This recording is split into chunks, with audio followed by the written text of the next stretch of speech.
And I'm live. My name is Mike Sa, and I'm a Christian taught individual living in Sweden. And I'm a part of a secret persecution program called Gangsta. I've been part of more than a decade with this. What is this program? It's tyranny, it's oppression. It exists both in America and in Sweden. And I'm gonna play some track line audios.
I'm gonna share a link to Chuck Landberg's website in the chat. Late here, Chuck Landberg. I do this quite frequently. I have been doing so. Play Chuck Landberg audios and share his website. I've been doing that for years, actually, using Chuck Landberg's website and more recently playing his audios to get the ball back in stalking.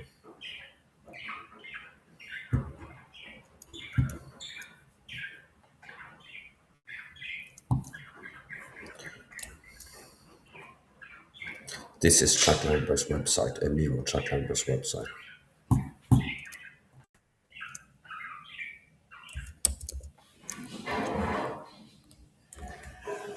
And this is a link to Chuck Landberg, late taught video Chuck Landberg's radio show recordings, talk show call recordings. He had a show working to get to know about gang stalking and talk about gang stalking, talk videos himself being a target before he died, and I believe he got on live by the program.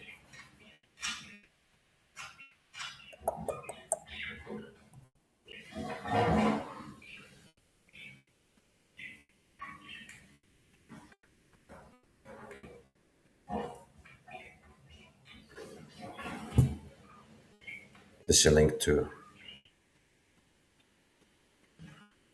his recordings, audio recordings from Chuck Landberg.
Recorded live.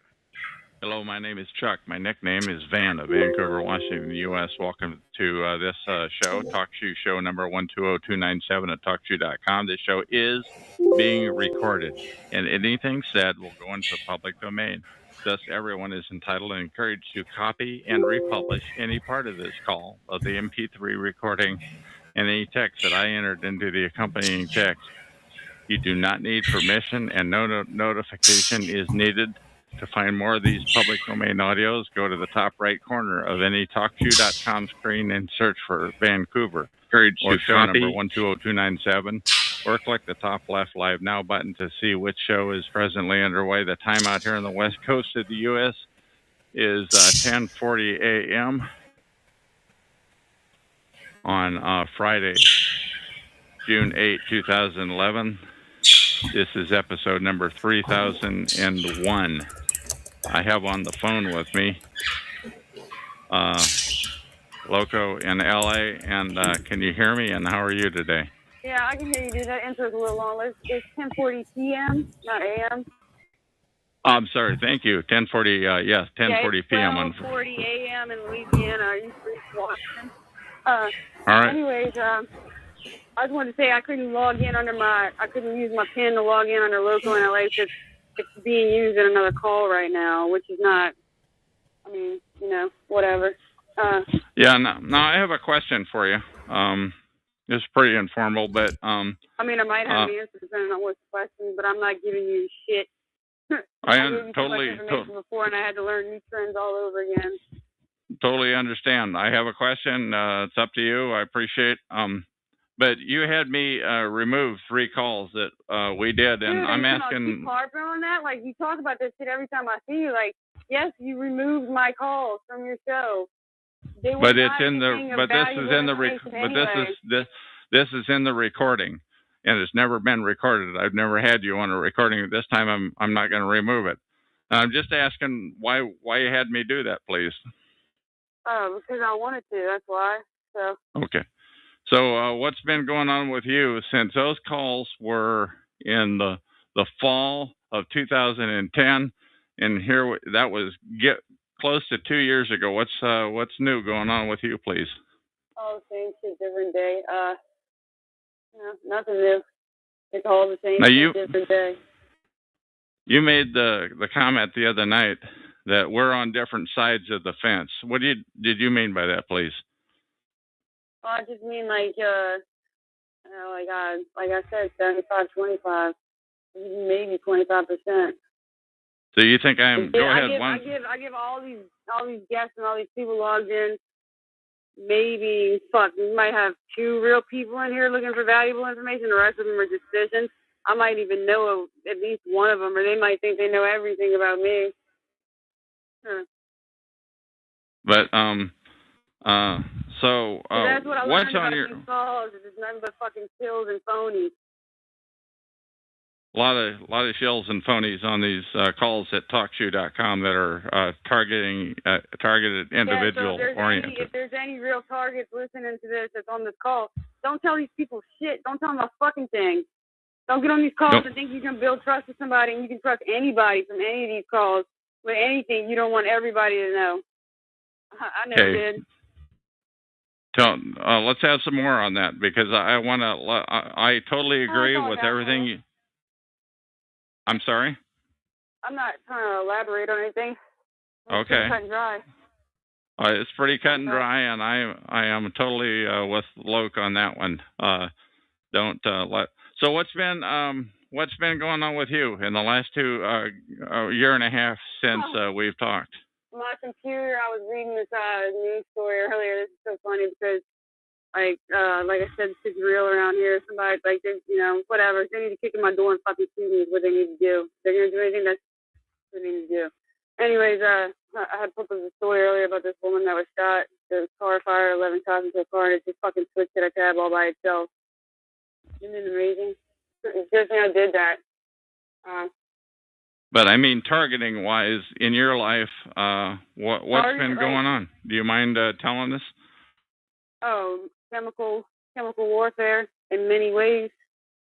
So you're still being harassed?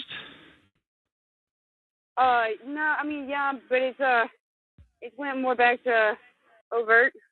Like, not overt, but they think they're overt. I'm seeing fucking familiar faces everywhere. They just don't know how familiar they really are. Okay. And people are but so they think they're harassing, but it's not bothering you very much. Is that the size of it? Oh, man. You know what? It's like, what can you do? What can you do, you know? So what's new with you? What's new in the last year and a half? I haven't heard your cheerful voice in a year and a half. I'm just curious, what's new, please? Cheerful right now. Figure of speech. Nothing's new. Yeah, I'm sure it might be real fucking cheerful for you. You could be getting paid real well for this conversation right now. I promise you, I absolutely have my... I didn't come on these calls for like at least a year, maybe more. I don't even know. I don't keep track of time. You know, I didn't come on these calls, and I come to one call 2 weeks ago and with my name and what did Guest 28 say? Never mind. I'll pull it up. Hold on, I'll pull it up myself. But whatever. Everything's muted. 2 weeks ago. I come on these calls 2 weeks ago. You didn't have a show, and now all of a sudden you got a show and you're doing recordings again. Dude, you're so fucking obvious, man. Come on. I can tell you what happened. I can tell you that in January of 2012, my show got shut down. My show number 87161, but they left the recordings, and for 4 months, I logged in, I listened, and I monitored other shows. I did not have my other show. Let's pay attention here to the convenient timeline. Van first comes to Talk Shoe, 2 weeks before I got on Talk Shoe? And then, and everybody knows my computer's hijacked. So, I mean, me getting the links that I got that brought me here to start off with, I'm sure that's no coincidence because those don't exist. You got a show 2 weeks before I come here, and you're doing recordings, and then, all of a sudden now you're doing recordings again. I'm just saying, I can tell you that, I can tell you what spurred me to start the show. What's been going on with your targeting? What's been going on? Tell me a little bit about yourself. Sure. What I can tell you is, by the way, I want to tell you about my show. I want to respond to what you just said. What happened was Renita had a great call up till about 3 weeks ago, and then all of a sudden she used to record, but all of her calls disappeared, and now she's under the thumb, it appears, of and her calls were really down to earth, and she recorded, and there were 5 to 7 great recordings, and now they all disappeared, and she's under the thumb of freedomschs.com. Oh, is this is this the first call period? Pardon me? Is this your first call period? You know what? I just want to say right now that it is Saturday, June 9th at 12:47 a.m. in Louisiana. I'm looking at this catalog right now, and it says 10:53 a.m. So I don't know what's really going on with this, but where does it say 10? I don't see that 10:53 anywhere. I'm gonna go get off the phone so I'm not distracted. Where does it say 10:50? In LA, and I'm logging off at 12:47 a.m. Saturday, June 9th. And this is Chuck in Vancouver, Washington, and I show 10:47 in Vancouver, Washington, and I have restarted my call, but I wanted to continue. I may have lost Loco. She's certainly welcome to call back in and continue. But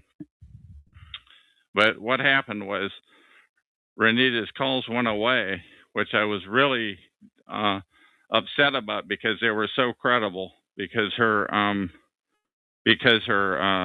calls were so credible, but they all disappeared. And that is what spurred me to restart my calls. Not so much only that, but that her calls now are no longer what I would call down home. They are far-fetched. And Loco just typed into the chat room chatgrabber.com. So you can enter chatgrabber.com and enter this call number 120297 and then select out this date, which would be the top one, and you can listen to this recording. That is the end of this recording. We're going to click the end button.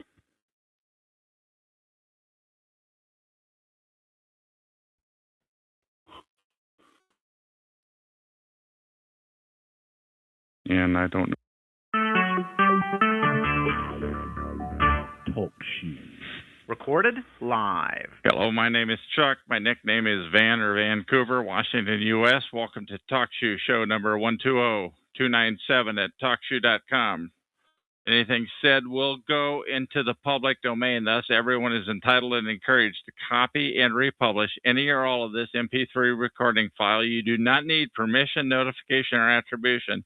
To find more of these public domain audios, go to the top right of any TalkShoe screen and search for Vancouver or 120297, or click on the top left to see if the show is live now. The time out here, and I should have had this ready to go. The time out here on the West Coast is 10 after 12 a.m. on Tuesday, June 12, 2012. And I have on the phone with me Louis Ewing, who also has a TalkShoe show number. Louis, can you give us a real short description of your TalkShoe, real short description of your TalkShoe show, and what do you have to say? My Pro Se Winners Talk Show is just a group of individual pro se litigants. Lloyd Smith, Kurt Riggin, Matt from Michigan, Michael James Anthony. These are guys that have a track record of winning cases without an attorney. That's what pro se is. Okay, and let's leave it at that. Now, the real question that we just talked about was your issue with your daughter, and can you give us a rundown of what happened? Conspiracy theories and all, please. My daughter allegedly died of sudden infant death syndrome, which I think is total bullshit. There's no such thing as coincidence. I do not believe in coincidences. I believe that my daughter died as a severe allergic reaction to erythromycin, which for some reason... And how do you spell that real quick? How do you spell that real quick so that people can Google it or what have you, please? Oh, that's right. That's right. Right there on the board. Continue on it. There it is. There it is right there on the board. Erythromycin. Erythromycin. Okay, spelled ERYTHROMYCIN. Now, please continue. Erythromycin is a synthetic antibiotic. And what I discovered is you're not supposed to use erythromycin unless you have an established and proven allergic reaction to penicillin, which is a natural antibiotic. Now, you talked something about slow acting and fast acting, and where the one is they can give you a shot, and another is they can rub it in. Go ahead and let's have that. I'm trying to keep this interview moving, please. But Russian Jews are known. Their scientists are known to have perfected slow-release poisons, undetectable poisons. And they introduced the erythromycin by rubbing a small amount in her eyes. And I talked now, how do you know that? I'm sorry, I'm being a pill here, but I'm just saying, how do you know that? Were you there? Go ahead. Yeah, I had just barely walked in because I just got back to the hospital from visiting my boys who were being babysitted while my ex-girlfriend was at the hospital. And when I walked in and I started talking to her, all of a sudden the doctor came in behind me, was examining the baby, and all of a sudden I turned to look at him again because, like, why was he, like, spending so much time? And he was rubbing something in her eye, and I yelled at him to stop. What was he doing? And he said, it's no big deal. It's just an antibiotic. And I said, she doesn't need an antibiotic. She's not sick. And now you're one of these guys that wanted, let's hear the one about the birth certificates, about your previous two children who got out of the hospital without names. And let's hear that, please. I got both my sons, little Louis Jr., and Phoenix. I got both of them out of the hospital without giving the hospital names. I got no birth certificates, no fingerprints, no thumbprints, no nothing. This is what, a couple of 3-4 years before the other. Yeah. Okay. Yeah. And why did you do that? That's because you're one of these guys that doesn't. Go ahead. I don't believe in having state issued IDs. I don't need the government's permission to exist. I don't need the government's registration of my name, and I have a right to my privacy. My sons haven't committed a crime, so there's no need for them to be booked into jail and be fingerprinted and footprinted and birth certificated and registered in any kind of index whatsoever. It's none of the state's business. And how many years ago was this, please? And let's not give any names. Let's not give any names of any hospitals or anything else. Yeah, she died. But how many years ago was this, please? This was on June 9th, just 2 years ago. Okay, and she died 29 days later, and her eyes were red. Her eyes were red and inflamed, and the hospital told us when she died, and so they were red and inflamed in the hospital, or when she died, please. From the day that they rubbed that stuff in her eye, her eyes wouldn't stop hurting. She always rubbed them, and then the redness. And she was just an infant. She was just an infant. The redness went away in one eye, but it didn't go away in the other eye. 29 days later, the hospital told us that she died as they believe it's a severe allergic reaction to anaphylactic shock. I mean, okay. And she died of anaphylactic shock as a severe allergic reaction to the erythromycin. Okay, and now I'm so sorry to bring this up, but I heard you telling this story the other night, and now you feel that this might have something to do with you. The reason. Tell us the targeted individual implication of what you just described, please. Well, I'm a government resistor. I drive with no license. I distribute flyers that teaches people how to drive without a license, no insurance, no seatbelt. You can smoke pot legally. So you're on the. You've annoyed them big time. Oh, I'm a big annoyance to the state. I mean, yeah. They don't like here in the state of Washington. They don't like people.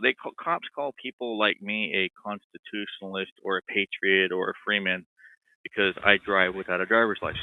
Now, does anything else happen? Is there any other reason? Now, we've got two examples. One is that you drive without a license. One is that your youngster died. And is there any other reason why you might be considered? Why you may have provoked them?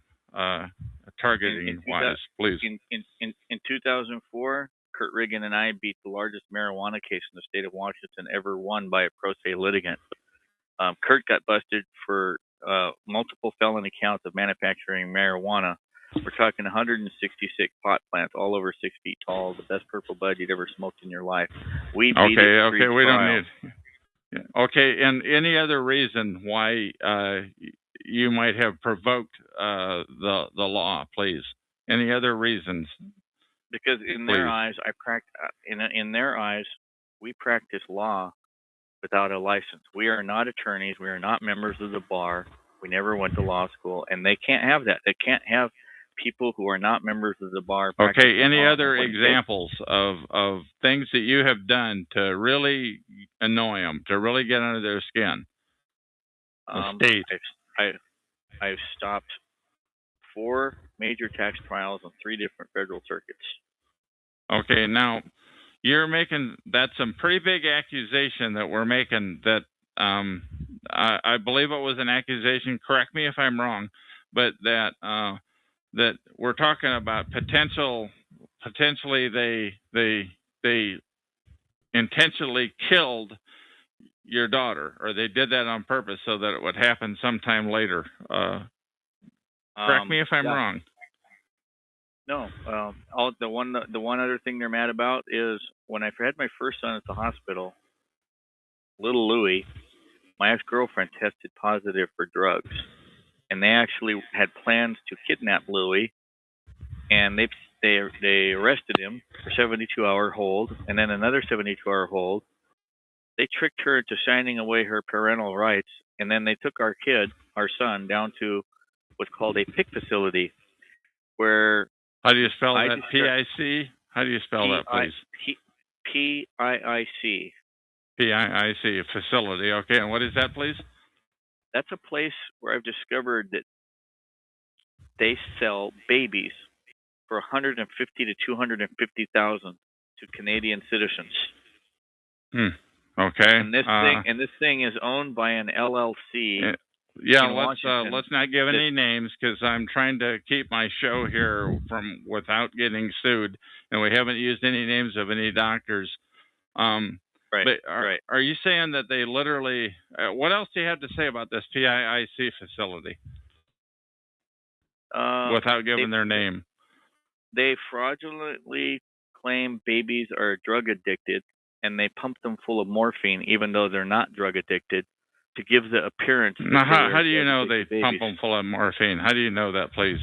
Because they did that to my son. And how do you know that, please? I'm asking a tough question, but I'm just asking you to go with me, please. Because the doctors and the nurses told us that's what they do to all the babies that go to a PIC facility. They pump them full of drugs in these PIC facilities so that it demonizes their parents. Yeah, to cover up the tracks that maybe that the kids didn't test positive for drugs. And so if you try to go test later, they're going to test positive for drugs, and they're going to say, oh, no, the babies were drug addicted when they came here, and we had to put them on morphine to bring them down from drugs. But all the nurses at the hospital said, my baby was healthy. It showed no sign of drug addiction. My baby boy was 10.5 pounds when he was born.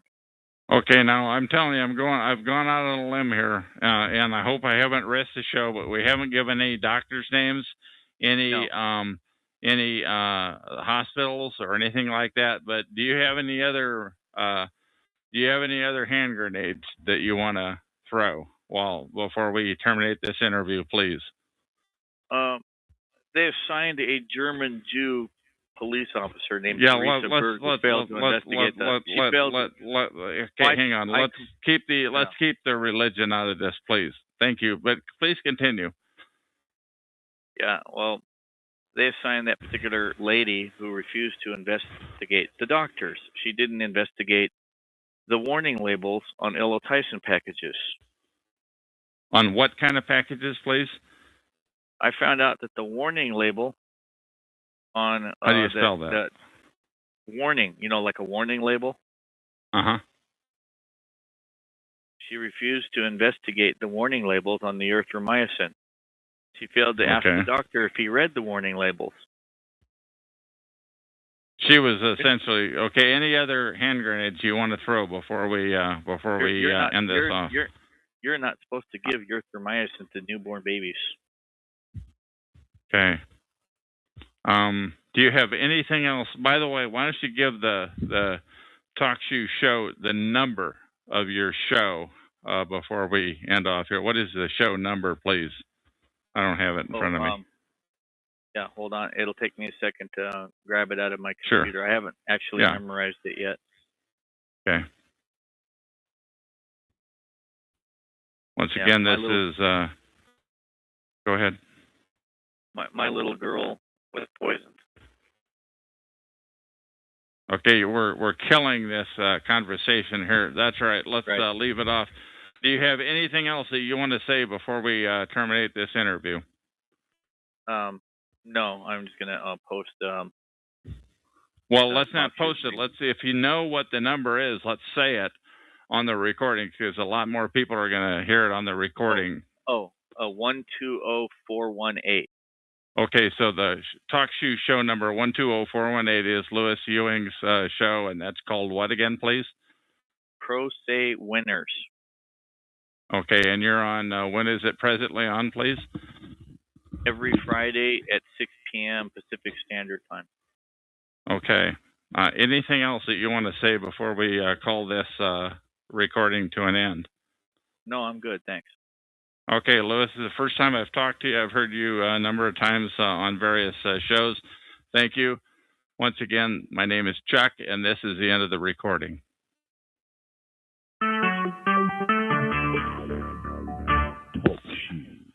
recorded. Hello, my name is live. Chuck. My nickname is Vancouver, Washington, USA. Welcome to TalkShoe Now, TalkShoe.com, show number 120297. This show is being recorded, and anything said will go into the public domain. Thus, everyone is entitled and encouraged to copy and republish any or all of this MP3 recording file. You do not need permission. No notification or attribution is necessary. To find more of these public domain audios, go to the top right corner of any TalkShoe.com screen and search for Vancouver or show number 120297, or go to the top left live now, click on that. The time out here on the west coast of the U.S. is 4:25 p.m. on Thursday, June 14, 2011. I have on the phone with me Puri Dealana. We haven't spoken since December 25, 2010. How's it going? It's going pretty good. All right, and so you called out of the blue. What inspired you to call in, please? Yeah, I just had a feeling that you'd be on, and I was correct. You were on, so and I haven't gotten on TalkShoe in ages. So now, are you still living down in the panhandle of Florida near Elgin Air Force Base? Relocating. You've relocated. England, but yeah. Okay. Now, we were talking about this interview number 1067 on TalkShoe call number 87161 that we did on December 25 of 2010. Mm-hmm. What do you have to say about that? Oh, well, I haven't been messed with those aircraft quite in some time. So, no, that incident, they stopped doing that, at least to me. Those are drone aircraft, small drone aircraft that were unmanned, dark green. And they were actually engineered by an off-branch of engineering students that some of them intern at a corporation called Suns Microsystems, which is a computer technology system. How do you spell that? Suns, S-U-N-S? How do you spell that, please? Microsystems. Oh, S-U-N-S, like okay. Suns, Micro, M-I-R-C-O, System, okay, S-Y-S-T-M-S, System. What else do you have to say on? Okay, you were talking and doing so great.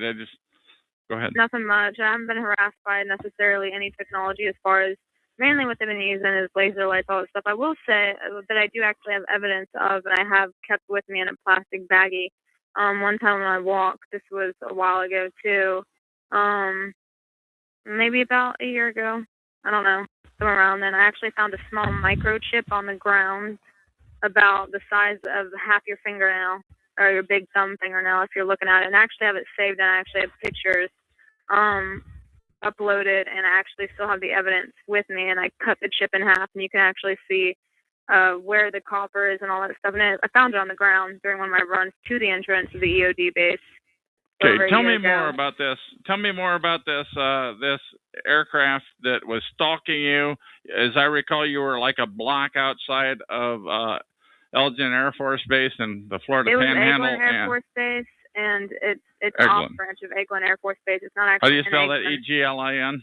E-G-L-I-N, yes. And it's off branch of that. It's an off branch of that, which is actually an EOD base. They actually have a bridge that they put up now over that before the entrance of the base because they're doing highway reconstruction. That's a whole different story altogether. But yes, during that time period, before any of that was going on, you have neighborhoods that run along that strip called Range Road. And you have neighborhoods that run along that. What was the name of that road, please? Range Road. R-A-N-G-E. Okay, please continue. And anywho, the neighborhoods, about the fourth one down, is where it's about 9 to 11 something at night, whatever those times were. That's when I had one of the aircraft hovering right beside me on my left shoulder, and it was literally in an entrance to one of the neighborhood streets. And yeah, anyone could have seen it, but no one did. But yeah, it was. But they were, as you put it, they were showing off their toys or something like that. Yeah, they were showing off their toys. Now I think they have had repercussions as far as FFA go and all that good stuff because they have not. As far as say that again, there's been repercussions. How so? Please repeat. Because the SAHA, which is the Federal Aviation. So that's why I think they've kind of shut those down. I haven't seen any of those types of aircraft or drones or anything like that being shut off. Now I have seen laser lights from those previous incidences. That hasn't happened, but more in the future they have had different types of laser lights shown. But other than that, no, it hasn't. I haven't been really harassed in that manner, and I've been once I kind of left that area, it was pretty good. Besides the people trying to come up to me and asked me, people that I know weren't necessarily that good for me, trying to come in and find things about me. Like, for example, I was with someone of special ops, and I'm like, well, why would someone like that want to be with someone like me? Not to say I'm like that boring of a person, but at the same time, you got, I know there's people and they got better things to do. And so for someone to make that decision, I knew that I was being watched, and Sure. intel was assessed. And the guy even said he was in intelligence, and I'm like, oh, fucking great, because they're in units. Special ops, you happen in a unit, a group of 12 people to one group. However, that doesn't happen. It's usually 7 to 9 because they're short-handed, and you have everyone that knows all the basic knowledge. But at the same time, you have everyone in the group that's specialized. You have one intel person, one weapons person, one communications person, and so forth. So you have like Echo, Fox, all that good stuff. But you weren't just something the cat drug in. Your dad was Air Force officer or something like that, as I recall, or what was? Yeah, I won't give what was the deal? on that. I won't give it too much information on that because I don't want to drag other people into it. But yes, it was a pilot, to say the least. But yeah. Okay, so that might be one reason why they're stalking you. What would you call it? Stalking, surveillance? What do you call it? I would call it surveillance. I mean, I had been left alone for a while. I do consider myself a psychic, and I do think that has something to do with it. I have been approached by military before at a metaphysical event to literally ask me questions come out of nowhere. I was harassed one time at a metaphysical event a few years ago by a man and a woman, both in their middle ages, both Caucasian but not pale. One was 6 foot. The woman was like 5'4", 5'5" maybe. She had dark brown hair, almond eyes, and the guy had like gray bluish eyes and dirty blonde hair. And they boxed me and they started questioning me. They came out of nowhere, and he was asking. They boxed you on the road in your vehicle or on foot? In the metaphysical event, when I was the metaphysical event was inside, so I was actually with 2 friends, and we were just having a fun, time, whatever. So here we are. You're down in Florida, and they had some metaphysical event down there. Was that primarily they had one every military year. related, or what was it? No. It's a metaphysical event. It's like not military related whatsoever. It's a metaphysical event, which means you have things like alternatives such as Reiki and stones and psychic readings, aura pictures, people that make jewelry. I mean, a bit of everything. Now, do you believe in all that stuff and those psychic readings? Do you believe in all that stuff? Okay, let me put it this way: you have like any field, you have the genuine people and you have the con artists. Believe me, there's a ton of psychics out there that are full of bullshit and con artists, and there's also some really good ones. I know ones that work with FBI. I know ones that have nice jobs and do what they do. So believe me, there's really legit ones out there, and then there's ones that are full of shit. And it's just wading through all of that. And you got to think about it like this. Everyone has the ability to be quote-unquote psychic. That's not knowing what number from 1 to 10 you're going to pick. It's a lot more complicated than that. But, for example, you have kids that play soccer. A lot of people can play soccer, but it's to what degree? So you have kids that are playing soccer recreationally for fun. That's one thing. Then you have people that are on the varsity team, so they're a little bit better. Then you have people that are on the college team, a little bit better. And then, of course, you have the professionals. So okay, but we're getting into the psychic thing. So, yeah. Some of it might be. It's a metaphysical event. The metaphysical festival has a lot of different people. It brings a lot of different people together. How many people were there? 100, 1,000? How many people were there? I would a dozen? say definitely a few hundred. At that time. So, like I said, it's a pretty. And what city was this in? What city is this in? I won't say what city, but I will say that it was in Florida at the time. And how did you happen to be invited to it? Do you mind telling us? It was once again, this is a public domain interview. This is public domain, unedited. Anybody can have it. So it's up to you on what you want to disclose. Yeah, this was an open venue. You had to pay, but it was an open venue. Other than that, so anyone can get in. Now, some of the other ones I've been invited to other metaphysical and psychic events, which you cannot just be invited in. I mean, you cannot just come in. You have to be invited in, kind of. What is it? Premier groups, if you want to call them that, for lack of. Now, why do you suppose you were invited? Because it's fairly well known, I'm guessing, that you're a psychic. Yes, partially. However, I don't do readings or anything like that. Now, at that time, years ago, no one knew really what I did besides my family and a few close friends, and even then, people only knew if I like did a reading on them. But I still don't do readings for the general public. I go up to people and tell them what they need to tell them, but I don't put my name out there, so to speak. But anywho, these two people, my friends were getting their aura picks done, and I was standing by the white table waiting for them. And there was a wall behind me, and these two military personnel, like I described earlier, came in on the right-hand side through a door, and they literally just came right to me, saw the aura pick in my hand, and said, "Oh, yeah, you got this done. We're getting to get this done, too." What about your hand? What was that? What they shook your hand? What was it? An aura picture in my hand. It was something. What does that mean? Aura picture? Help me out, please. It's a type of, basically, when it's at one of these events, it's a machine, and it basically takes your picture and the colors behind you and all that stuff, and it's your aura. But I won't get into that. Oh, aura. Yeah, okay. yeah. So anyhow, Okay. I just did it because I knew my friends.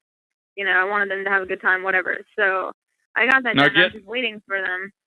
Sure. Now, getting back into the targeting part of this, we talked on December 25, 2010, and we talked about this issue, and you had a number of examples. What examples do you have about that sort of thing that may have happened to you since that call, please? Yeah, so hang on. Okay, so back to what I was saying with the two military individuals that came up out of nowhere.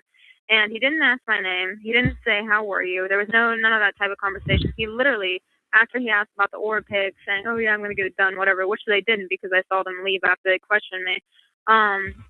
He said, "Okay, how long have you been able to read people? How often do you read people?" He just started asking me a slew of questioning. How old was this guy? I mean, was he 20? Was he 60? I told you, they were in their 40s. They were in their 40s, middle okay. age. So, and I already gave you their description. But Sure. they were in full uniform too, and they didn't have any conception of space because they were like an inch in front of me. They were using an authoritarian tactic by their uniforms and the lack of space. But I kept calm, and I answered their questions, and then I was like, well, fuck, this guy's asking me all these damn questions. I need to ask one back. So I was like, okay, well, he was like a captain of ranking of some sort. I don't remember, but I asked him point blank, since he was asking me all these crazy questions. I said, well, then, with your abilities, you know, do you manipulate your soldiers to do things, basically? And without hesitation, this guy said point blank, he told me straight up that, of course, yeah, I manipulate my soldiers, da-da-da-da-da. And I was like, what the fuck? And then, after that, he walked off and disappeared. And the woman didn't put say an end to anything. that conversation. Yeah. All right, and that was how long after December 25, 2010, when you and I last spoke, please? Do you recall, or is that open? I want Give to say that was maybe March of maybe that was before. I'm not sure. I can't. I'd have to go look back in my log. No, it's okay. It's okay. It was in the first quarter. But I will tell you that lately, like I said, the only thing that's happened lately from previous to now would be the microchip that I found that I still have.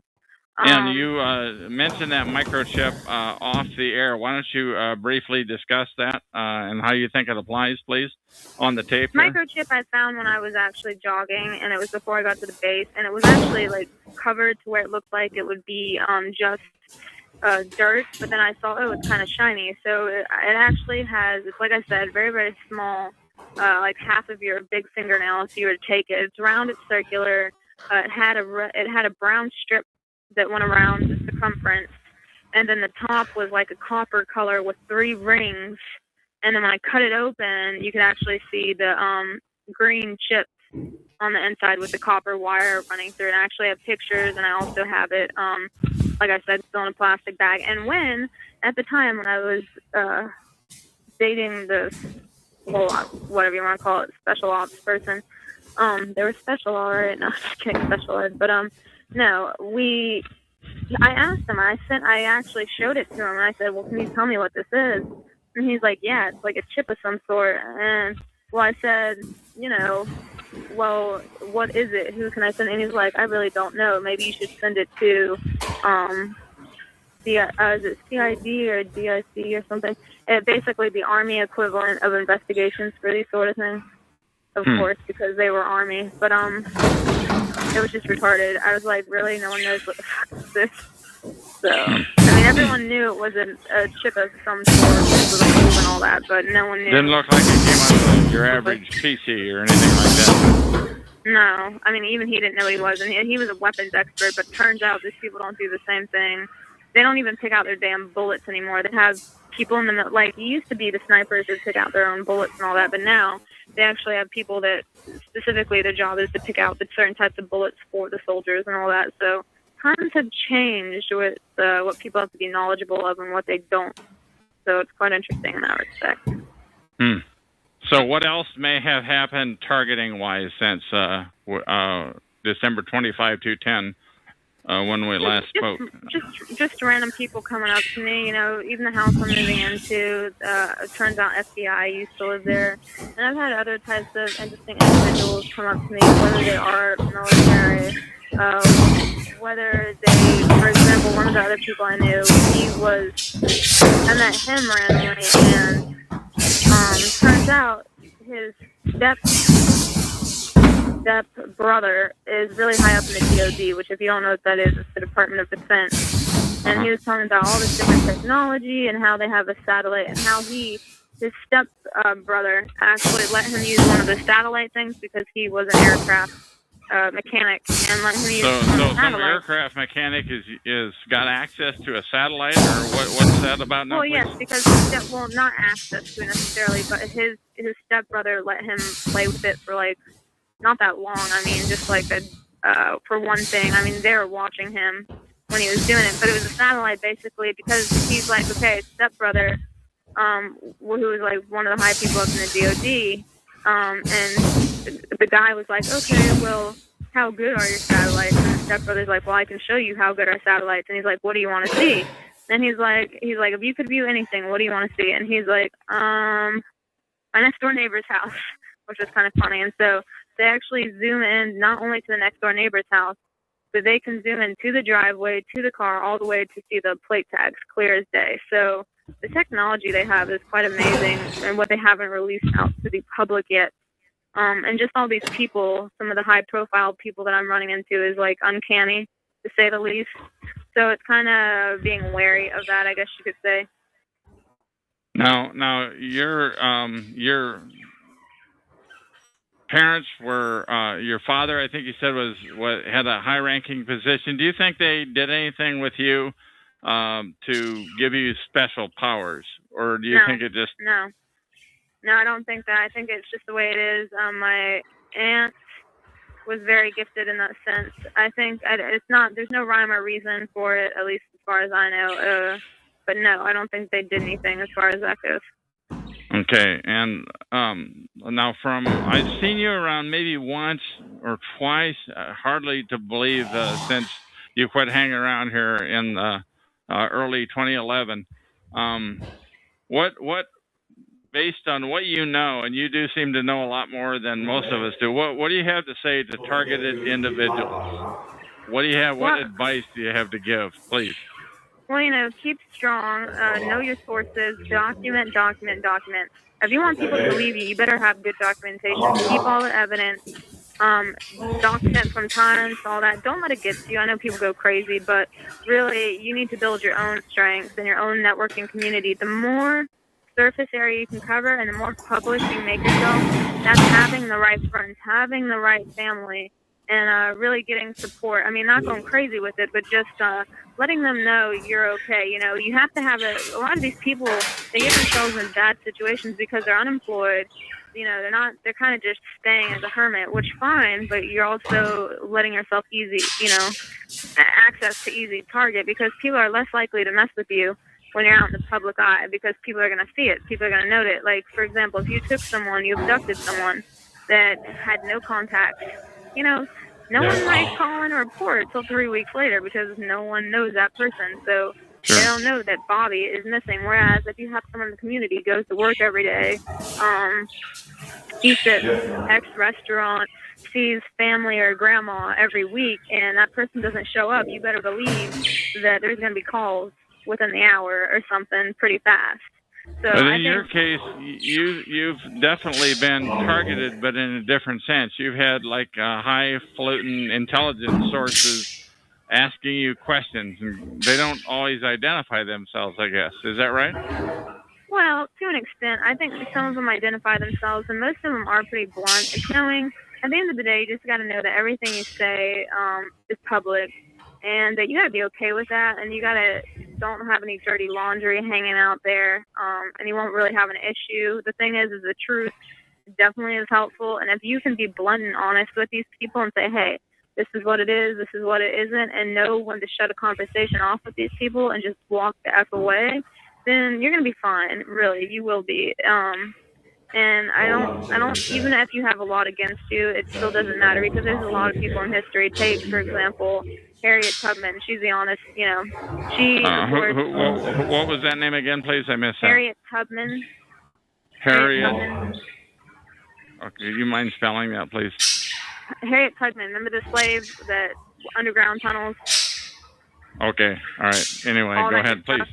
But what I'm saying is, one, she went against the tide. She was a woman, she was black, and she freaking let slaves, she helped them escape to the North, and she was a spy. People don't know that a lot about her, but she was actually a spy. So she did all these things against the common societal norms. So at the end of the day, it's just all about what you believe you can do, no matter what the majority of society is thinking, because quite frankly, that just does not matter overall. And that's the advice that I have to give to PIs. Okay, now we've been on like 20 minutes. You know that this show is primarily about targeting and targeted individuals, TIs. Mm-hmm. And do you have anything else that you want to say to that audience, because they're going to be listening to this recording? Worry a reasonable amount, but don't over worry. The moment that you start going like super X to the 10th exponential power paranoid, you're just letting yourself fail, quite frankly. So I believe that you can have a healthy bit of anxiety, but don't let that supersede your own health benefits. Otherwise, you're just going to be drowning. So remain calm, unless you think someone's going to kill you, then... if you think someone's going to kill you every day, what's the point of living, quite frankly? Because then what is the point, I ask you? So, okay. Once again, anybody who's listening in, I encourage you to go to TalkShoe.com, show number 87161, and find recording number 1067. It was a recording with Pure Delana is her pseudonym, and it was very interesting. It talks about weird UFOs. And what was interesting, by the way, is at the end, that was my last interview for about a month and a half. That TalkShoe shut down shows. I don't know if it's related. God knows why it happened. Anything last that you want to say, Puri, before I told you I'd keep this interview fairly short, and I thank you for calling in. But anything that you want to say before I push the end button? That's it. Okay, Puri, thank you for showing up. Thank you for consenting to an interview. I'm going to go ahead and hit the end key and do that right now. TalkShoe. Recorded live. Hello, my name is Chuck, nicknamed Van of Vancouver, Washington, USA. Welcome to TalkShoe.com, show number 120297. This show is being recorded, and anything said will go into the public domain. Thus, everyone is entitled and encouraged to copy and republish any or all of this MP3 recording file. You do not need permission.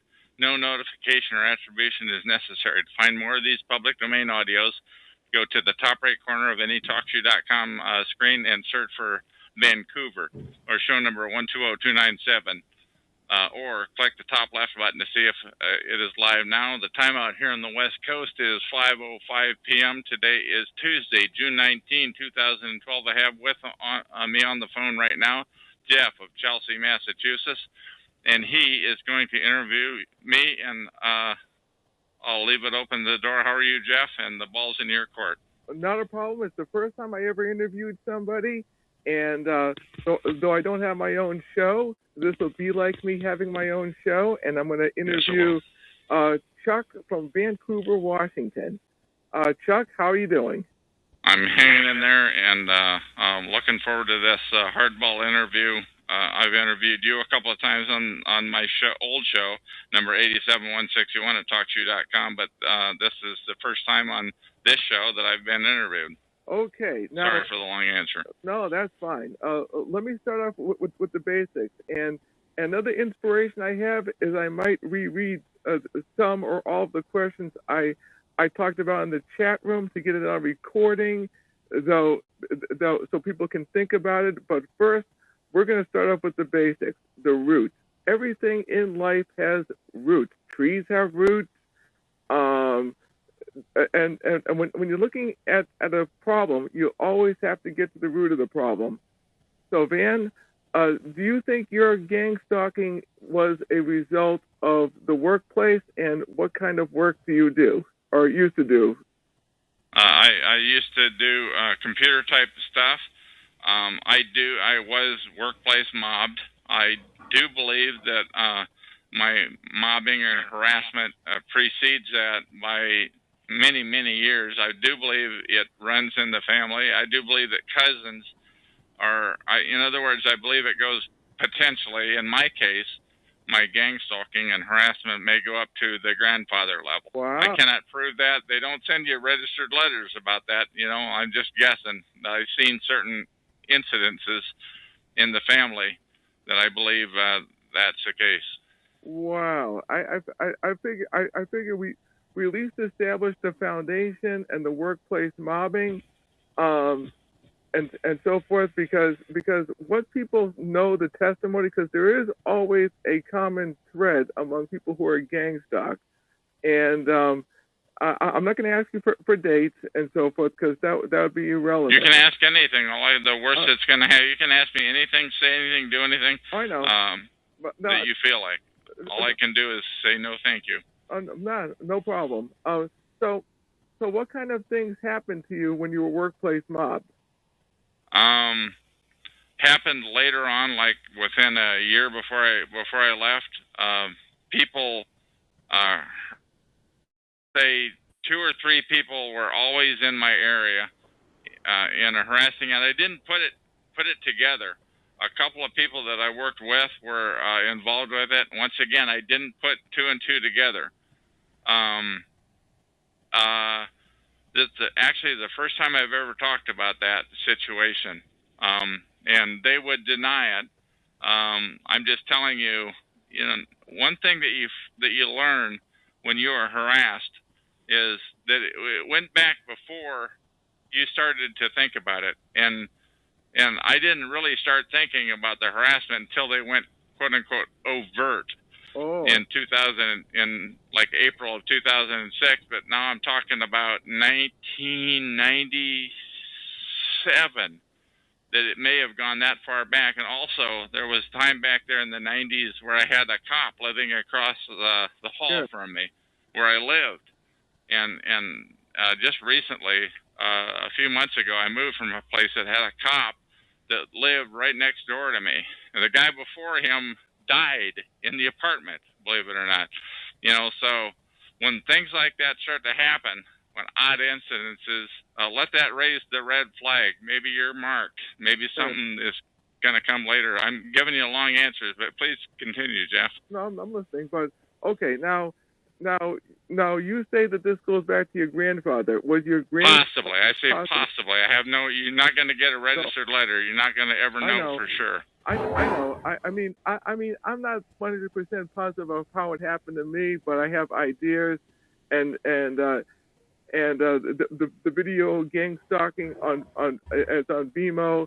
That guy is right on. But my question is, do you think your dad or your grandfather was part of a politically incorrect followers, angered the wrong person? The usual stuff. You just don't know. And by the way, I do want to respond to the one that Jeff was referring to as http://vimeo.com/18103-517. That's a 20-minute audio video. I have never talked to the guy, and I just gave that so people can listen to that. Anyway, I don't know why. I just heard so many times in answer to your question I don't know how how it comes about. It just when you become marked, You know. you don't know it right away. You do finally catch on, but if it starts to happen to you earlier in life, uh, things that used to happen, they they catch up with you after a while. It's not necessarily anything I did wrong. If it's something that happened uh, a couple of generations ago, I would not know. It's not anything that I did to bring this on. I think that's important for TIs, for targeted individuals, to understand that it's not necessarily because you did something wrong. Oh, okay. Because I figured they'd be talking the dinner table, stuff like that. But and anyways, let's go forward. Sure. When you became overtly stalked, were you able to find a regular job afterwards, or do you work mostly for yourself? I was already working for myself when I became overtly stalked. That's when they really went overt in April of 2006. But they had actually started like maybe a couple of years earlier than that. The weird things started to happen where even the woman that I was living at just wanted to argue about it. Well, people argue anyway. It's just a weird thing started happening. Things that happened. I was living in my RV at the time. I had to like move the RV like regularly. When things like that start to happen, that's something to think about. I had that RV parked in like 4 or 5 spots, by the way, and just something to think about. When those types of things start to happen, it might be a clue, and just wake up to the fact that maybe there's more to the story than just bad luck. Well, the definition of science is that for something to be a science, it has the same procedure has to be repeated, and you have to get the same result using the same technique. That's science. So when a person's being really gang stalked, you know it because there's a whole bunch of people doing the same thing, using the same tactics, getting the same results, which is driving you batty. And the gang stalking, though, per se, what I would call it, they went great guns back in April of 2006. The dogs came out. I mean, it was happening at the store, like 4 to 5 different times at the store. It was happening when I go to the video store. People, prior to that, people pulling out in front of me all the time. God, it was the point where they call it sensitization, I think. Yeah. Where, honest to God, people who would be riding with me in my vehicle would make the statement, "Man, you are so careful of a driver." Well, the reason I'm careful is because people are pulling out in front of me, and you just think that's the way it is. Oh yeah, you were getting the verbal sensitization. I get more of the visual sensitization, but it's still the same thing. It's to sensitize you to a certain stimuli, and then when they do it, it's basically we're keeping an eye on you. So that's. I wasn't thinking though that people were keeping an eye on me as people were pulling out in front of me. It was a lot of times at one intersection or a couple of intersections, people pulling out in front of me all the friggin' time. I go, wow. It's like every time I come here and you don't get it. Well, just be it known. Let that lodge in your memory if anybody is listening in. That may be a clue of things to come. Yeah, well, that's a good point, and also too, I think it's gonna be more overt. But let's see here. So at least you're making money to pay your rent, so that's a good thing.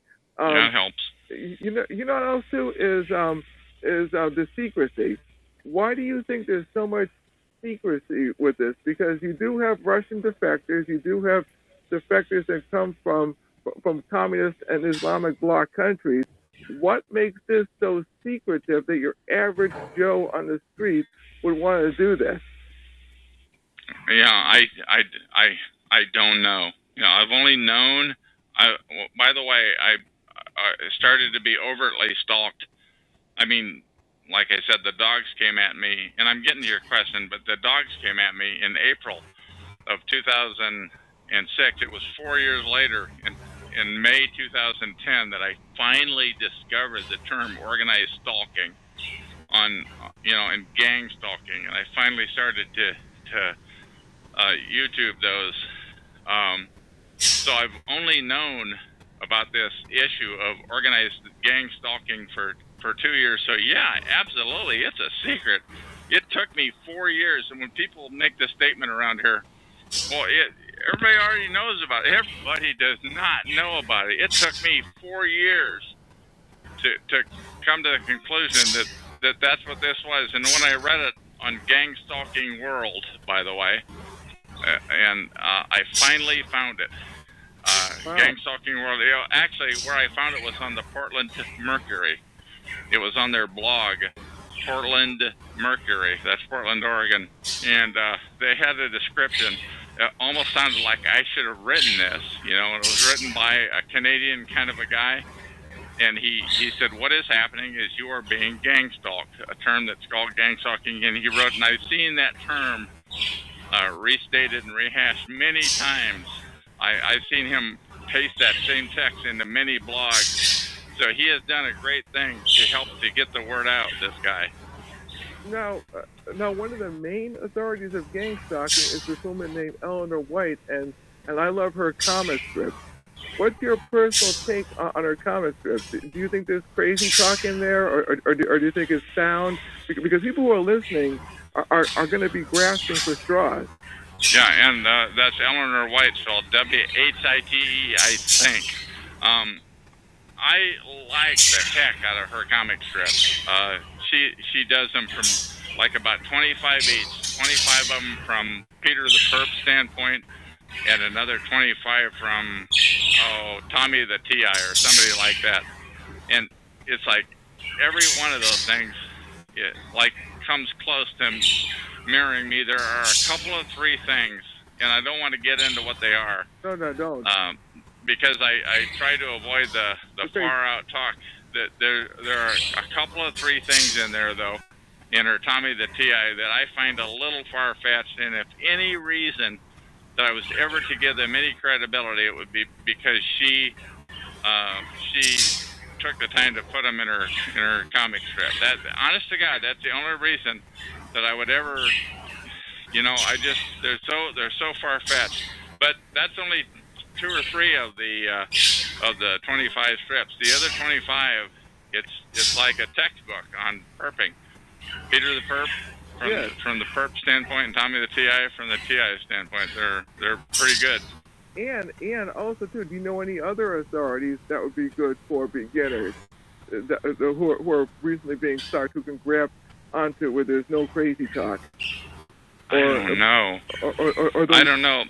The only thing regarding the crazy talk, let me just address that for a minute. If it doesn't, to the people that are out there listening, and they're going to hopefully be listening to this in 100 years, that this is public domain and it is yours. You own it. Please republish it in 100 years. But the people that are listening to it, if it's not happening to you, if it sounds wacky, it probably is. That's been my personal observation. Everything that happens to me is completely explainable. I have never found anything that I can't visualize from a realistic perspective as being real. I mean, from earthly, let's put it that way, something earthly. No, none of this wacky, woozy, far out stuff. Now we'll start nailing some of the questions I asked in the chat room, and now we will begin with, you've heard of Leon Trotsky. He worked with Vladimir Lenin in communist Russia. He was the second in command, and he has a quote: "You may not be interested in war, but war is interested in you." And what's this have to do with gang stalking? Well, do you think that there are people who are in neutral? And I'm going to rephrase the question a little bit. Do you think people who are in neutral, but can be threatened or drafted into it? In other words, we have this scumbag over here. We don't like him, and we know the talents you have, like being a locksmith or surveillance and so forth, we want you to fix this guy. Do you think that most people are neutral, or do you think when the screws are really turned, do you think most people would cave in, or tell them to go blank themselves, or lash out? I think here's the deal. Just something that I know nothing about, like a locksmith. If you're a locksmith, the perps know where to find you, but you can't go out and find them. That's the first thing. And there are an endless numbers of perps out there that can harass you. So you really don't have any choice but to play ball. If you're not already a perp when you got in there, you don't really have any choice but to do what they want you to do in the first place. And then there's the guy's car, his family, his business taxes, his home. I mean, they can shaft you in any number of different ways. Essentially, if you're a locksmith, I hate to pick on them, but you're the one that brought them up, Jeff. What I'm saying is, I don't think you have any choice but to play ball. I don't. Can you trust a locksmith? I don't know. I guess you can, but if you're a target, they're going to get into your place when you're not there. God, I just hate to say that. It sounds so incredible. I'm just telling you, they want you to know that they've been there. They'll leave stuff behind. They'll move stuff around, so they, in my case, the last place I live, I don't smoke and I never have. I don't smoke There was either. a cigarette butt one time in the unsmoked in my restroom. They left it there. They wanted me to know. I flew off the guy. Saw that in there. I mean, I was really annoyed about that. I walked around spitting and cussing, and I was really ranked about that. But that's the effect that they wanted. I almost called the cops. I almost did, because my place had been, and I didn't do it. And it's now that when I got into, once I understood after May of 2010, once I understood about this gang stalking thing, the last thing you want to do is ever call the cops. The last thing you ever want, because they're going to say, "You sound crazy. We need to send you to the funny farm." And they'll come and haul you. I really, that's never happened to me, but I have heard about it enough times that I believe it. So it's a good thing I didn't call the cops about it. Never ever call the cops if you're a TI, if you're a targeted individual. There you go. No, this gets better. Basically, I have another question here too. Sure. Is why don't people think critically when they get any gossip on someone, or when a person receives gossip, why don't the average sheep take the bogus information at face value? That's a good one. God, I can't wait to answer that question. Yes. There's this guy here, and I'm not even going to say his name. Don't. That has he's a perp, and he's got a show here on TalkShoe about perping. Oh, we're so misunderstood and walked on and all that, he's one of the disinfo agents. But this one time I logged on to his show as a guest, and I'm just listening to him talk, and he took like 5 facts about me, and he distorted every friggin' one of them. And he did that by adding information, by leaving out facts, by distorting, it's just like 5 completely different lies, about me. Pardon me? It's called spin. Yeah, 5 kinds of spin. So I don't know why people, and they were good. I'm not sure if he took a class, if he got the talking points from somebody, an expert who took the class. I'm just telling you, it was totally, I'd heard that before, that about the spin about people, but it was never about me. This time, those 5, it was just like rat, tat, tat. And I don't think he knew I was listening in as a guest, or I don't think he'd have done it, but he showed me their hand. He showed me the perp hand when he did that. It was incredible. And even today, he plays so innocent, And that's the thing about the perps and many of these shows around here is they play so innocent. Oh, they hurt. Oh, I can't believe you're saying that about Chuck or Van or whatever you want to call yourself now. Oh my God. How could you call me a perp? That hurts, man. That really. I'm telling you, he's acting. Wow. Now, because you see, I know our school system has dumbed down the generation of children, but even older people are in on this, and that's my main question, which is about thinking critically and being able to discern the BS from the truth, and calling people on their gossip, because not all gossip is true. I mean, you know, a lot of gossip. I mean, Bruce Lee said, "Believe half of what you see and none of what you hear." And I always go by that medium when somebody says something about a person. I keep it in the back of my mind and see if there's a second and third witness and see if there's concrete proof. That's how investigators do their investigating. I mean, what? Sure. I mean, the one thing, I mean, I concur with you there. Yes. But one thing that is totally amazing, because I spend a lot of time on TalkShoe.com, Yeah. where we are now. You're interviewing me, and we're using their resources. But I spend a lot of time in the chat room and listening to the conversation, and I just see guests coming in all the time. They don't even have a login name, and that's fine if the show host wanted to enable that feature. They just have a guest. But I have seen guests, they log in like in 2s and 3s, and they slander somebody. Usually if they're slandering somebody, you know that person is probably a target. Yeah, you're right. There's a reason why they're doing that, and they're mobbing up on them. And I'm not sure where. I guess it was that here's just a plain old guest making comments, and they sound so good. A troll. Yeah, they're trolls or whatever you want to call them, but they're slandering and they're mobbing. It's incredible, and it never ends.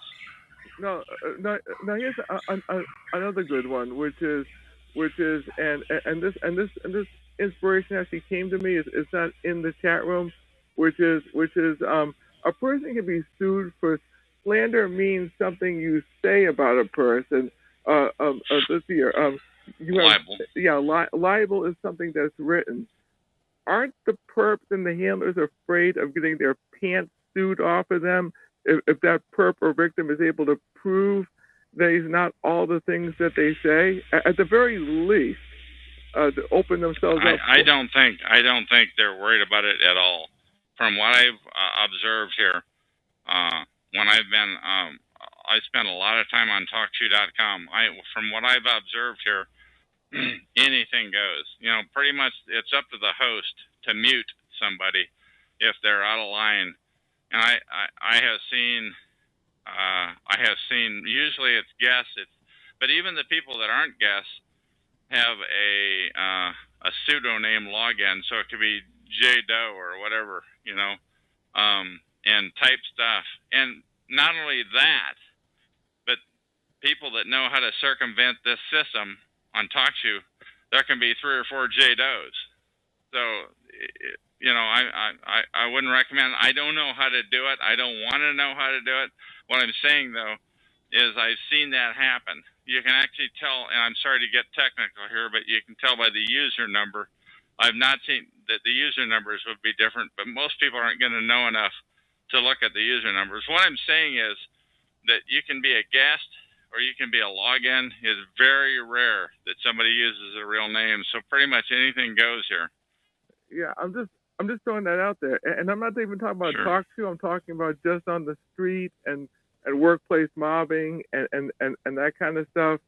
You know, just like the guy on BMO. I don't even know his name. In fact, I mean, the guy's good. I mean, and basically it's a video to help explain and expose a form of torture known as gang stalking. But anyways, I'm gonna get back to these questions because I really nailed some really top-notch questions out there that would benefit the people. Right here. do you think a lot of perps are drawing a paycheck or some kind of perk for perping? I don't know. I think the higher level ones probably are. You know, you can kind of tell who they are after a while, but you can't prove. You can never prove it. They generally drive fairly nice vehicles. I mean, the higher the ones at the higher echelons. I don't know how that works, but the one thing I do want to say, let me just say this little commercial for myself. This is Chuck. I'm on TalkShoe.com, show number 120297. You can find me there. You can find these recordings there. But I want to record. I want those perps. I want anybody, essentially TIs or perps. This show is about organized gang stalking. I do want to interview perps with real voices, not in the chat room and not with voice changers that are calling in. I'm talking about with a real voice that's not phonied up. Because I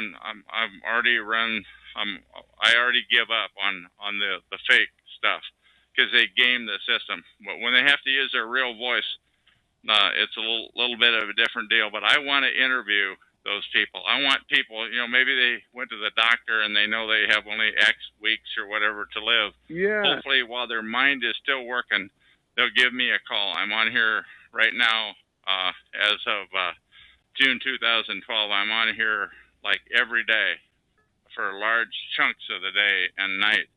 So give me a call. And if you push if you call in to this phone number that's on the screen, and let me interview you, it will be in the public domain, and it will go live. Unlike yourself, because you hang out and talk to, I listen to a lot of Patriot radio, conservative radio, even a lot of mainstream stuff when I get a chance, but I've kind of cut back on it. But there's a pastor named Pastor Lindsey Williams who in fact worked on the Alaskan Pipe Project, and he was a chaplain to all these elite oil men. And what's this have to do with somebody dying? When you talk about somebody who has a few more weeks to live, the thought came to my mind, which is Pastor Williams and this anonymous person who is giving him information on what's going on in the world. So I figured I'd just throw that out there, because when somebody doesn't have too long to live, or so forth, or are so old they're tired of it, they do spill the beans. You know, when you're ready, anybody that's out there that wants to spill the beans, you call me if you want to talk about this issue of organized stalking or gang stalking. I'm the guy to talk to, as long as it's down to earth stuff, because I will not kill the recording if it sounds legit and if you're not gaming the system. There are no other shows out on that I have seen on TalkShoe that TI, the targeted individual shows, that most of them are not legit. They're under the umbrella of FSCHS, and they're illegit. They're against targets. What I'm saying is you won't get a legitimate opportunity to be interviewed, to spill the beans. And not only that, but what will happen is perps will call in and disrupt the call. They'll start doing it in the chat room. It's incredible. But what I do when I'm doing, well, you're interviewing me, but when I push the go button, the first thing I do is shut down the chat room, so that takes the minds off of the chat room and onto the interview, because this interview is going to live 100 years. And the other thing I'm not going to do is I'm not going to destroy the interview. If it's legit, you know, I'm not going to zap it. And that's one thing I've seen about the stinkheads at freedomschs.com is they will kill any content that gets the word out, the legitimate word out about organized stalking. That's their purpose in life, is to not get the word out about organized stalking. So, well, this is why I'm banging out all these questions, because I know it's going to live forever, and I know it's going to be a textbook for future victims to at least think about this stuff. And one of the questions I put in the chat room that continues with the line of drawing a paycheck is like a promotion at work for burning a victim. So in other words, a perp burns the victim, whether it's verbally or otherwise, and then all of a sudden, lo and behold, he gets a promotion. Like there's a group of Freemasons at work. I mean, Freemasons do this in the court of law. Like if you're a lawyer, defense lawyer representing a real scumbag, that defense attorney does one of the Masonic hand signals with the judge, and that scumbag gets off the hook. Yeah. So and you can never prove it. No, you can never prove it unless you know the signals and know some of the phraseology they use. I mean, Freemasonry, especially in a court of law, that stuff is real. Yeah, But anyway, I think so. But anyways, let's see. What about hazard pay for the purpose because the victim lashes out? I talked about some of the legal stuff that victim can do, especially if the victim knows a private investigator in their family, or knows a couple of really top-notch attorneys, or an Indian tribe or something like that. In other words, would they have a close-knit relationship with somebody that can do some legal damage? But what would happen if the perp? What would happen if the victim had military training or something, and so forth, and decided to lock and load them? I'm not endorsing it. I'm not endorsing this. I'm throwing this out there as a thought for perps listening, because the perp will hit a victim, and that victim might be unstable. So, yeah, well, one of the things when I first started my shows back in late August of 2010, there was an endless crew of people, and they not only wanted to talk crazy, but they wanted to get me talking about, it seemed to me pretty obvious that they wanted to get me talking about anything that had to do with guns, knives, anything weird like that. They wanted to get me on the record to see if I had tendencies like that. And essentially what I did back then is I shined them on for a while, then I started to mute them. Now they don't ask so much anymore, but the perps want to get targets to incriminate themselves. And you can bet this, if there's one perp that's harassing you, there is another one that's backing him up, and he's probably filming you. So if you're a target, if you're a TI, a targeted individual, the chances of them having you on film breaking the law is really, really pretty high. I'm not a lawbreaker anyway, so I don't have to worry about that. But me neither.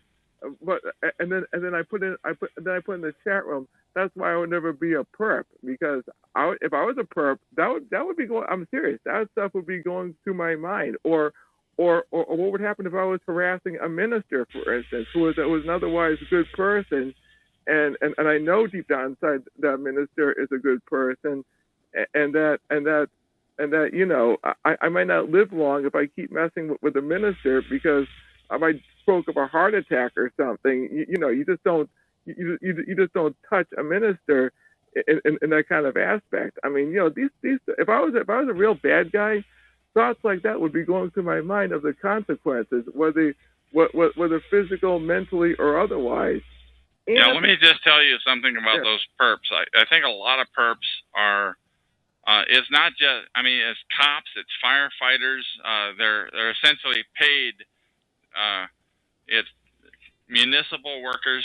They're expected to participate to some degree. It's on other professions like locksmiths. It's even people in churches. You don't know that they belong in those churches.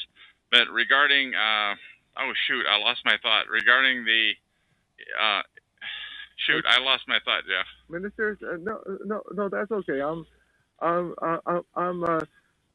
I got this. A perp has to look in the mirror at his or her immoral activities and know. That's what let me pick up where that is that those perps, you may take the bait once when you're just John Q. Doe and somebody's trying to get you perp your neighbor. They want you to participate in harassment of your neighbor down the hall. But if somebody commits offs themselves, and if you participated in that conspiracy to where they committed suicide, you are in on it. Now you participated, pal. You gotta. Now, if you believe in your maker and what have you, then one day Right. you're gonna have some explaining to do. And if you don't knock it off right now, if you continue to participate in that sort of thing, essentially you are a killer. And what I'm saying is that I am making no holds barred that people that people that participate in the harassment of other people who, first of all, they may have believed the lies. They should be smart enough to know that. But even if they weren't, you still, if you participated in the murder or the suicide of somebody else, then you got some explaining to do. And by the way, that really shuts up a lot of perps who come into this chat room when I say that. Oh yes, because they might not know what they're doing, or they never thought of it, that they were part of a conspiracy to kill. But that is what this program is about. They want people, for some sick reason, they want targets to off themselves. I guess they have parties. They think that's like real cool stuff. I can't even imagine the mindset that goes with that of victory, you know. I've heard, by the way, I have heard, and I'm sorry, Jeff, I'm jumping all over, but I just